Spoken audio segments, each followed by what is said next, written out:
Macronutrient, micronutrient, carbs make you fat. Fat is bad. You can never get too much protein.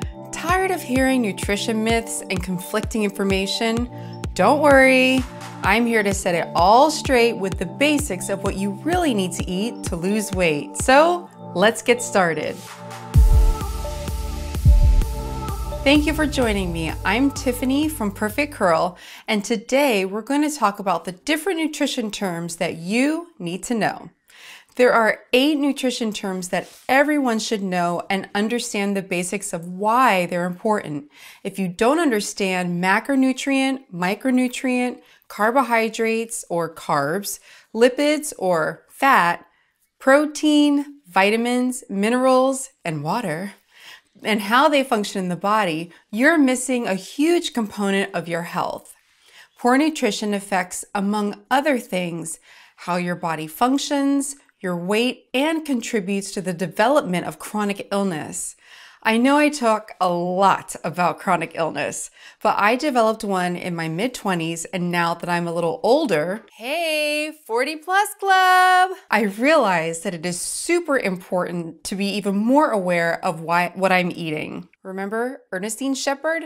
Life goals. Frankly, I can make a whole video series just on one topic, but I wanted to give an overview to make these terms a little less scary, so let's dive right in. Number 1, macronutrients. Okay, this is really just a fancy term for carbs, fat, and protein, the things that we need to eat a lot of. Why is this important? Well, if you don't have a good understanding of what you're putting into your body, how are you able to control your health? Usually, it's not that we aren't getting enough of these, but that we aren't getting the right balance for our needs. These days, tracking it is super easy with all of the apps and websites that are available. The only thing holding you back is making it a priority. Anytime I have done a diet change for myself or for my husband, I spent 1 to 2 weeks sorting out my go-to recipes and portion sizes and was able to make adjustments. It doesn't have to be a huge process. You can take one meal at a time and adjust what you're eating to better serve your macro requirements. At least if you track what you're eating for 2 weeks, you'll have a better idea of what your diet is like and where you can do better. Number 2, micronutrients. Another fancy term, but this time we're talking about the vitamins and minerals that you consume. We need much smaller amounts of these, but because they're so important in how the body functions, we need to eat a wide variety of fresh foods to get the correct amount. What you need to know is, the more fresh, whole foods you eat, shop the perimeters. I feel like I've said this before. The less you have to worry about getting enough. There are heaps of vitamins available at the supermarket and drugstore. It can be overwhelming to know what to take. Unless you have a poor diet or have an issue with absorption or utilization, which you would discuss with your doctor, you are probably getting enough just through a well-rounded diet. Usually the people who are the most likely to take vitamins are the ones who need them the least. There are some tricks to absorbing more micronutrients, but what you need to know now is just add in fresh fruits and vegetables, which don't have to be organic. Watch my cucumber water video for more information on that. And you are well on your way to getting what you need. Number 3, carbohydrates make you fat. Before I get started, I want people to be healthy for the long term. Studies show that all the evidence that obesity, which is on the rise, is linked to chronic illness. In no way do I ever want to fat shame. If you go to Google and type "do carbs," the first thing that pops up is "make you fat." This is a hot topic that people don't really understand, or else that wouldn't be the first thing that comes up in a search engine.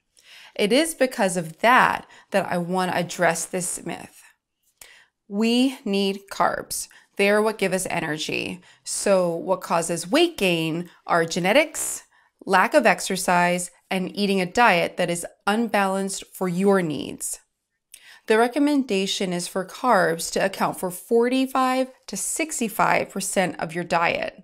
Okay, that's a lot of plants, but there are two other factors to look at. First, is your body type sensitive to carbs, meaning will you gain weight more easily? If so, you actually need less carbs to be healthy, like 30 to 45% of your diet. Second, what is the quality of the carbs that you are eating? Are you eating white pasta or whole wheat pasta? White bread or whole wheat bread? White rice or brown rice? Simply by substituting a better quality carb into your diet, remember, for better quality, look for more fiber. You can improve your diet. Prior to my pregnancy, I had toned abs, and it was never about the exercises I was doing and everything to do with what I was eating. As they say, abs are made in the kitchen. Number 4, fat makes you fat. Instead of thinking that you need to avoid fat, look at it as you need to eat a better quality of fat. One easy way to do this is avoid saturated fats. Saturated meaning solid at room temperature, like butter, cheese, beef fat, and if you're going to drink milk, reduce it to low or non-fat milk. We should all know by now to avoid trans fats. So when looking at labels, if you see the words partially hydrogenated blank, run. Good sources for healthy fats are fish, shellfish, dark green veggies, nuts, and avocados, which is one of my favorites. Seriously, I love guacamole. Fat works to help relieve inflammation, and there are many chronic illnesses that are a result of excess inflammation in the body. Vitamins A, D, E, and K are all fat soluble, so you need to eat fat with those in order for your body to be able to use them. We need about 20 to 35% of our calories to come from fat. And if you gain weight easily, your consumption would be on the upper end of that. We eat a lot of salads in my house, and of course, we usually make our own dressing. Yes, real olive oil is expensive, but number 1, you shouldn't be cooking with it because the smoke point is so low. Cooking with avocado oil is better for that. Number 2, if you use this as the base for your dressing, you're getting lots of healthy fats, which means lots of health benefits. Brands I've used are California Olive Ranch and Castamanista. Is my health worth $27 a bottle? Yeah. Yes, it is. It does take a bit of research to find your go-to brand, but it's worth the time and money. Number 5, you can never have too much protein. Okay, so yes, we desperately need protein in our diets, but how much is too much? The recommendation is 10 to 35% of our diet should come from protein. If you gain weight easily, again, you'll be at the upper end of that. But if you eat too much, the excess is stored as, I'll give you a second to think about it. Okay, it's stored as fat, and it can also leach calcium from your body as well.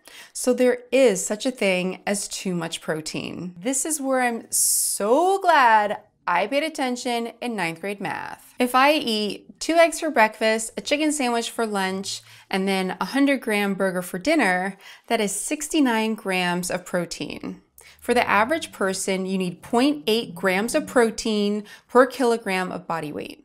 Let's take my pre-pregnancy weight of 60 kilograms, times that by 0.8, and you get 48 grams.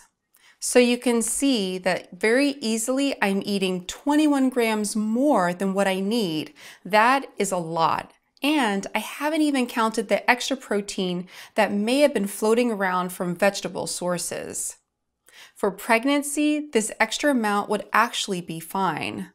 Also, if you are specifically trying to put on muscle, that would change not only how much you're consuming, but your eating patterns as well. But I'm talking about the average person who wants to be healthy and conscientious of their weight. Understanding your portion sizes is so important. And yes, it takes a little legwork in the beginning, but it is worth it so that you can better control your body. Number 6, you need to take a multivitamin to get enough vitamins and minerals. Okay, so I grouped these two together because they kind of go hand in hand as your body uses both micronutrients for energy metabolism, which is how your body makes energy, fluid balance, which is important because your body weight is 50 to 70% fluids, antioxidants, vision, bone health, the list goes on. I could name every aspect of your body and there's a need for micronutrients. What I'd like to talk about here is antioxidants. People throw around this term and I just would like to make sure that we're all on the same page with it. Hey, let's get nerdy. Free radicals occur naturally in the body, and it can be from things like pollution, tobacco smoke, and other inflammation-causing agents. Unchecked free radical damage causes things like cancer and cardiovascular disease. I know, chronic illness.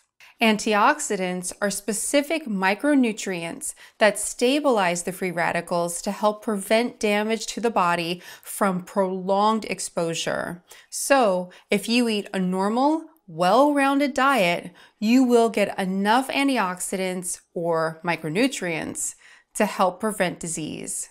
Yes, there are some people who need to take vitamins, but it's better to spend your money on fresh, whole foods than over-the-counter vitamins that may be of questionable quality anyway. Number 7, how much water should I drink? Our final topic is water.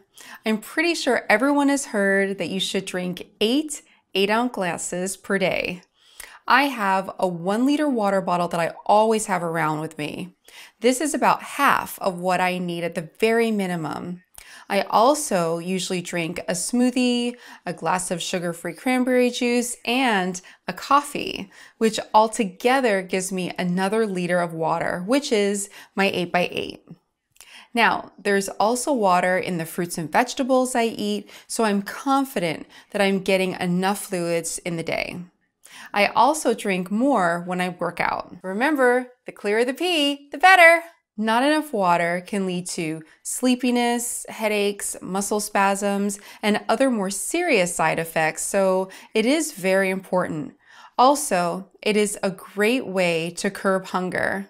Oftentimes when we feel hungry, we're actually thirsty.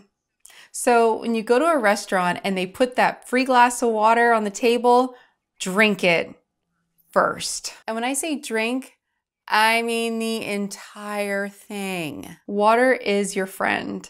And if you don't like the taste, it's probably because you're used to drinking sugary flavored drinks. Add some lemon or other fresh fruit to give it a more interesting taste. And frankly, just drink it. Your body will thank you. Again, thank you for spending some time with me today. I hope that this took some of the mystery away from those nutrition terms we've all heard. If you want to know more in depth about this, please go to perfectcurl.com and read my article about it. Please subscribe to my channel and of course, leave a comment below with any questions you may have about anything we've talked about today. Peace.